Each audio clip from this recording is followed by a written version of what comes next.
अस्सलाम वालेकुम नाज़रीन, मैं वसीम मलिक हूँ। मेरे साथ साथ साहब मौजूद हैं। साथ साहब आपकी इजाज़त से आज इस्लामाबाद हाई कोर्ट खासी गैर मामूली थी, बल्कि आप यूँ कहिए कि थ्रिल भी था, सस्पेंस भी था और हर चंद मिनट के बाद एक से बढ़कर एक बड़ी खबर आ रही थी। तो मैं आपसे आप पर आने की से पहले आपकी इजाज़त से मैं चाहता हूँ कि समरी में आपको जी बता जी दूँ कि आज प्लीज। सारा दिन हुआ क्या। जैसे जहांगीरी साहब से अख्तियारात वापस ले लिए जाते हैं और वो भी जिस तरह से प्रोसीजर अडॉप्ट किया जाता है वो खासा दिलचस्प है, उस पर कॉमेंट करेंगे। उसके बाद अभी ये फैसला आ ही रहा होता है कि अभी तक तहरीरी फैसला बहरहाल जारी नहीं हुआ। तो जैसे जहांगीरी साहब की तरफ से ये पता चलता है कि वो तैयारी कर चुके हैं और इस मामले को सुप्रीम कोर्ट ऑफ पाकिस्तान में लेके जाना चाहते हैं।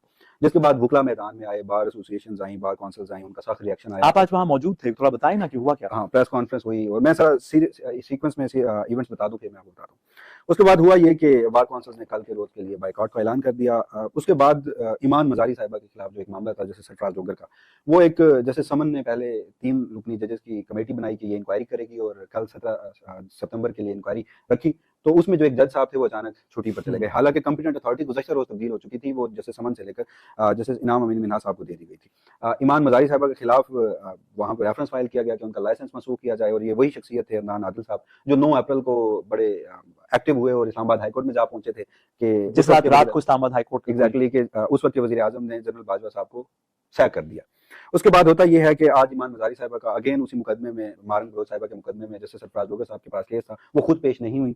और उसके बाद ये हुआ कि बाबर सतार साहब, उनकी खबर फैसला सामने आता है जो कि chairman PTA major general retired Hafeezur Rehman साहब से मुतालिक, उनको उन्होंने बरतरफ कर दिया। तो बड़ी ही हैपनिंग थी। इस हवाले से सबसे पहले हम जरा डिस्कस कर लेते हैं जैसे जहांगीरी साहब वाला मामला।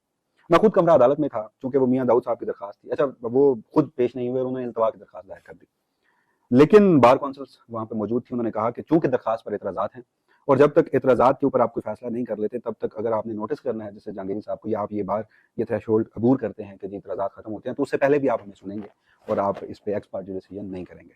तो डोगर साहब ने बाकायदा तौर पर उन्हें कहा कि मैं आपको पहले सुनूंगा। अदालत में कहा। अदालत में कहा और उसके बाद जजमेंट लिखवाया। अच्छा, जो अदालत में फैसला लिखवाया वो ये था कि जब तक सुप्रीम जुडिशल काउंसिल फैसला नहीं करती, इस दरखास्त पे जो एतराजात हैं उनके साथ ही ये दरखास्त जो है वो मुलतवी की जाती है। फौरन बाद ही खबर सामने आई, अभी तहरीरी फैसला अभी तक नहीं आया, लेकिन खबर सामने आई कि उनसे उनसे जुडिशल पावर्स वापस ले ली गई।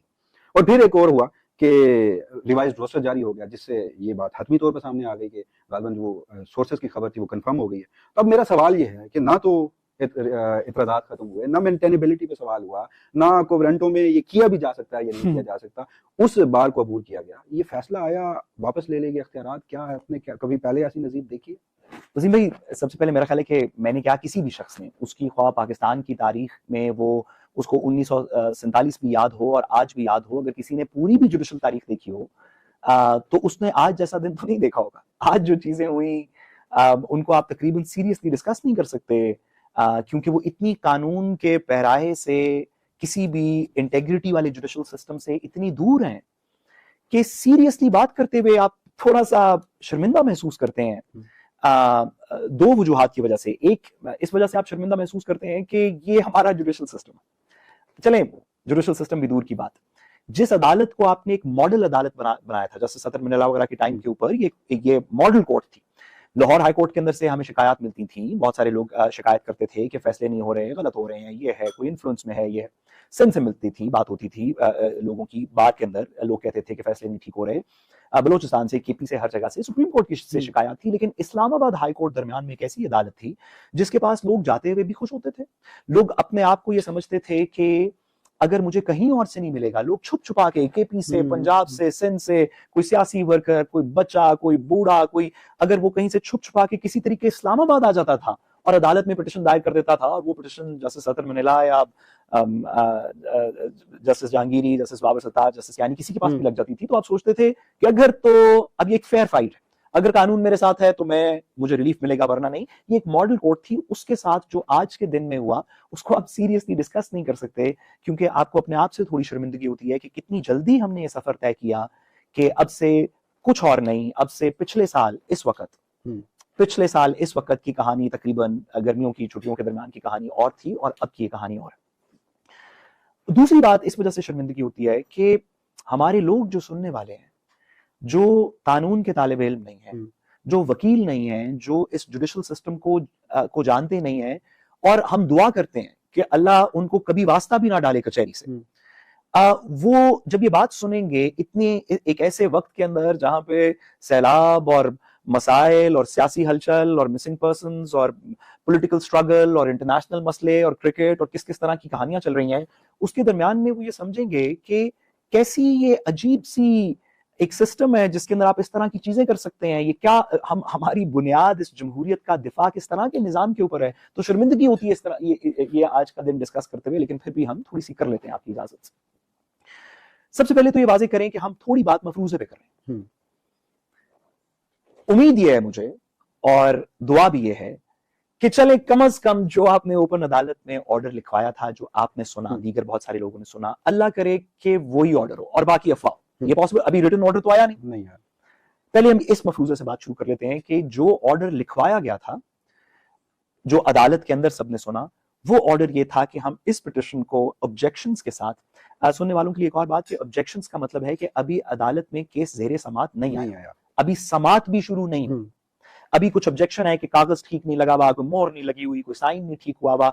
अभी वो ऑब्जेक्शन सुनी जाएंगी, जिसके बाद जब इन ऑब्जेक्शंस का फैसला होगा कि क्या कागजात ठीक लगे हुए हैं, तो फिर वो स्टेज आएगी जहां पे आप इसको ज़ेरे समात करेंगे, आप पहली दफा किसी की बात सुनेंगे। इस स्टेज पे मुकदमे को इमेजिन करते हैं कि जो फैसला लिखवाया गया था वो वही असल में फैसला हो, लेट्स से। तो फैसला ये किया गया कि हम ऑब्जेक्शंस के समेत इस मुकदमे को दाखिल दफ्तर कर देते हैं, सैनेट एडजर्न कर देते हैं। और क्योंकि ये मामला जस्टिस जहांगीरी साहब का पर्टिकुलरली उनकी डिग्री के मुतालिक जो एलिगेशंस हैं वो सुप्रीम जुडिशल काउंसिल के अंदर पेंडिंग है, तो जब वो फैसला कर लेगी उसके बाद इसको सुनेंगे। बसद एहतराम, जब वो फैसला कर लेगी तो फिर आप कैसे सुनेंगे? आप अपीलेट अथॉरिटी हैं सुप्रीम जुडिशल काउंसिल के ऊपर। अगर सुप्रीम जुडिशल काउंसिल ये कह देगी कि ये बिल्कुल गलत एलिगेशन है, तो आप फिर रिट जुरिस्डिक्शन में सुप्रीम जुडिशल काउंसिल को एज सिंगल बेंच अंडू कर देंगे। अगर वो कह देती है कि नहीं नहीं हम निकाल देते हैं, तो क्या फिर आप रिट जुरिस्डिक्शन में स्टेटस को एंटी करके वापस कर देंगे, सारा फैसला उनको वापस ले आएंगे? तो भाई कैसे होगा ये? तो खैर अगर ये फैसला भी लिखवाया होता तो बड़ी गनीमत होती। उसके बाद के जो दीगर शवाहिद हैं वो ये कहते हैं, जिस तरह आपने कहा कि कुछ बहुत ही खबर सहाफियों ने कहा कि ये बात हुई, मुझे भी आज फोन आए जैसे कि आप जानते हैं। फिर रोस्टर चेंज हो गया जिसमें से जस्टिस जहांगीरी को निकाल दिया गया। फिर कोई मजीद इस तरह की डेवलपमेंट्स हुई जिसके अंदर दो मजीद अमाइकस क्यूराई जो है, दो अमाइकस क्यूराई ने कहा कि हम अमाइकस क्यूराई अपॉइंट हो गए हैं इस मुकदमे के ऊपर। तो अब इस मफरूजे पे बात कर लेते हैं कि ऑर्डर वो नहीं जो अदालत में लिखवाया गया, बल्कि वो है जो बाद में सब लोगों को लगता है या सुनाई दिया कि जी जस्टिस जहांगीरी को अपना जुडिशल काम करने से रोक दिया गया, कहा गया है कि आप ये काम नहीं कर सकते। अभी वो जज हैं, उनको जज से रिमूव नहीं किया, बस उनका जुडिशल उनकी पावर्स को कर्टेल कर दिया, प्रोहिबिट कर दिया और कहा कि आप ये काम नहीं करेंगे। एक जमाना था अच्छे वक्तों का, प्रैक्टिस का, जब इससे ज्यादा बुरी बात आप किसी जज के बारे में, इससे बड़ी गाली या इससे ज्यादा सख्त बात आप किसी जज के बारे में कर नहीं सकते थे कि उसने अदालत में कुछ और लिखवाया और चेंबर में कुछ और लिखवा दिया। ये जिस जज के बारे में एक दफा बात मशहूर हो जाती नहीं, कभी कभी 10 साल बाद एक बंदा कहता था पता है 3 साल पहले फलां जज ने एक दफा फलां मुकदमे में अदालत में कुछ और का, अंदर जाकर फैसला चेंज कर दिया। ये माजी की प्रैक्टिस थी और इससे ज्यादा आप किसी को बुरा भला कह नहीं सकते थे कि वो उसकी ये इंटेग्रिटी है कि उसने अदालत में कोई और बात की और चेंबर में कुछ और फैसला लिखवा दिया। अगर तो अदालत में वो फैसला लिखवाया है जो आपने कहा और बाद में ये फैसला लिखवाया है कि जुडिशल पावर भी ले ली गई और रोस्टर से भी निकाल दिया गया, तो अब क्या ही इस इस्लामाबाद हाई कोर्ट के अंदर इस पिछले साल की डेप्रिकेशन को देखें कि वो मॉडल अदालत जिसको सारा पाकिस्तान देखता था, उसमें ये सबसे बड़ी खबर नहीं है कि अंदर जाके ऑर्डर चेंज किया। ये बड़ी खबर नहीं है। खबर ये है कि वो जो ऑर्डर लिखवाया वही कानून और आइन के अंदर पूरा नहीं आ सकता। ये तो पीछे रह गई बात के एक जज साहब ने बाहर कुछ और कहा और कुछ और चैम्बर में कुछ और लिखवाया। हम मफरूजे पे बात करें, रिटन ऑर्डर अभी नहीं आया। दूसरी बात, आईन पाकिस्तान के अंदर जजेस को अपॉइंट करने का एक तरीका आर्टिकल 175A के नीचे इस तरह जुडिशल कमीशन के थ्रू जज अपॉइंट, और निकालने का एक तरीका 209 आर्टिकल 209 सुप्रीम जुडिशल काउंसिल, जिसको बाय द वे मैंने सुना कि आज अदालत में ऑर्डर लिखवाते हुए वो जुडिशल कमीशन से उनके वालिहाना मोहब्बत इसलिए है, जुडिशल कमीशन कह रहे थे शायद, और असल में मकसद ये था कि जुडिशल काउंसिल, और खुद उसका मेंबर वो बन चुके हैं गुज़श्ता रोज से, उसके मेंबर बन चले। अब वो आई एम श्योर कि फिर उनकी जो उन्होंने मिस स्पीक किया शायद वो ठीक हो। तो आइन में किसी भी जज को अपॉइंट करने का एक तरीका है आर्टिकल 175A, और किसी भी जज को निकालने का सिर्फ एक तरीका है आर्टिकल 209। इसके अलावा कोई तरीका नहीं।